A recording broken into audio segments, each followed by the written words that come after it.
الذين آمنوا وعملوا الصالحات لنبوئنهم من الجنة غرفا تجري من تحتها الأنهار خالدين فيها نعم أجر العاملين الله أكبر যারা ঈমান আনে আমলে সালেহ করে আল্লাহ তাআলা যেখানে আমলের কথা বলেছেন পূর্বে ঈমানের কথা বলেছেন কারণ ভাইরা আমার ঈমান ছাড়া নেক আমলের কোনো দাম নাই অনেক হিন্দু বৌদ্ধ খ্রিস্টান বিধর্মী আছে আচরণ ভালো কথা ভালো তবে আল্লাহ তাআলা দুনিয়াতেই তাকে সেই ভালোর জন্য প্রতিদান দিয়ে দিবেন আখিরাতে তার প্রতিদান নাই কারণ সে আল্লাহর প্রতি বিশ্বাস নাই ঈমান নাই আল্লাহর প্রতি যদি ঈমান খাঁটি না হয় তাহাজ্জুদ করতে পারেন কোনো কাম হবে না কারণ শিরক ইবাদত যারা করবে শিরক আল্লাহ রাব্বুল আলামিন পছন্দ করেন না কেমনে করেন না মির্জা গালিব একজন কবি ছিলেন অনেক কথা বলতে হয় বয়স ছোট বাবাও এসেছেন দাদাও আসছেন অনেক ভাই ব্রাদার এই গ্রাম থেকে কুষ্টিয়া থেকে চলে আসছে সব কথা বলা যায় না মির্জা গালিব বলেন আল্লাহ তাআলা সব মাফ করবে কেন শিরকের গুনাহ মাফ করবেন না বুঝতে পারলাম কেমনে কয়েকজনের স্ত্রী আরেকজন যদি নিয়ে চলে যায় ঘুরে ফিরে খায় ঘুমায় বলেন তো দেখি স্বামীর দুই চোখকে দেখলে কি সহ্য করতে পারবে না সহ্য করতে পারবে না আরেকজনের স্ত্রী যদি পরকীয়া লিপ্ত হয় এটা কি সহ্য করার মতো এটা কি মাফ করার মতো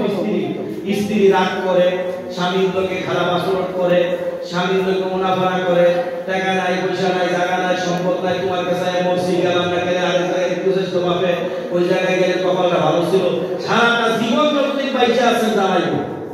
সব মাফ করা যায় আপনার স্ত্রী যদি অন্যের সাথে উল্টা পাল্টা করে স্বামী সেবন করবে এইটার ক্ষমা করা যায় না কথা বলেন ঠিক যদি প্রকৃত অর্থে মানুষ হন বিবেক থাকে তো তিনি ওইটাকে কুট করে লিখছেন এই জন্যই বুঝি আল্লাহ শিরক পছন্দ করেন না মাফ করবেন না একেবারে তাওবা করে ইউটার্ন যদি না করে এই অবস্থায় মারা গেলে জান্নাতের গ্রান্ট পাবে না সূরা ফুরকানের তাফসীরের মধ্যে আসছে আল্লাহ তাআলা কি অপছন্দ করেন কি বেশি পছন্দ করেন রাসূলুল্লাহ সাল্লাল্লাহু আলাইহি ওয়াসাল্লামের সাহাবী আব্দুল্লাহ ইবনে মাসউদ প্রশ্ন করেছিলেন ইয়া রাসূলুল্লাহ আল্লাহর কাছে সবচেয়ে পছন্দনীয় ইবাদতের নাম কি আর অপছন্দনীয় ইবাদতের নাম কি নবীজি বলেন আল্লাহর কাছে পছন্দের ইবাদত হচ্ছে সবচেয়ে গ্রহণযোগ্য ইবাদত হচ্ছে শিরক মুক্ত ইবাদত নামাজ আদায় করা সুবহানাল্লাহ আর আল্লাহর কাছে সবচেয়ে বেশি অপছন্দ হচ্ছে আল্লাহর সাথে ইবাদতে অংশীদার করা কেন আল্লাহ সৃষ্টি করেছে অথচ তুমি আল্লাহর ইবাদত না করে অন্যের ইবাদত করতেছো ঠিক তেমনি ভাবে স্বামী স্ত্রী অন্যের সাথে যেভাবে চলে গেলে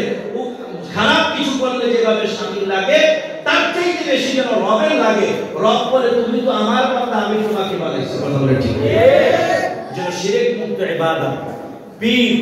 হক্কানি পীরের কাছে যাওয়া যাবে সবক আনা যাবে তাও যদি কোরআন হাদিসের আলোকে দেয় আমরা ওই বাপে যেই পীরের কাছে গেছে আমিও সেই পীরের কাছে গেছি বাপের সেই সময় বুঝ আমার এই সময় বুঝটাকে মিলাইতে হবে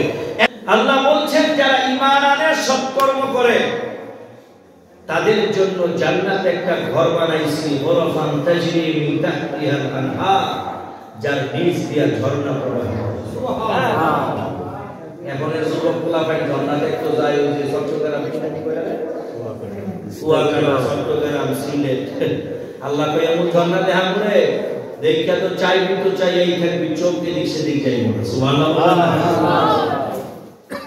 এখন তো বিড়ি খাইলে বউ জামাই লোক ঘুমাইতো চায় না আল্লাহ কই দুনিয়ার মদ খাইস না গন্ধ আমি আল্লাহ আখিরাতে এরকম শরাব পান করা মেশক আমরের গন্ধ তোর মুখ দিয়ে বের হইবে সুবহানাল্লাহ আল্লাহু আকবার তো আল্লাহ বলছেন জান্নাত দেব জান্নাত দামি ঘর দেব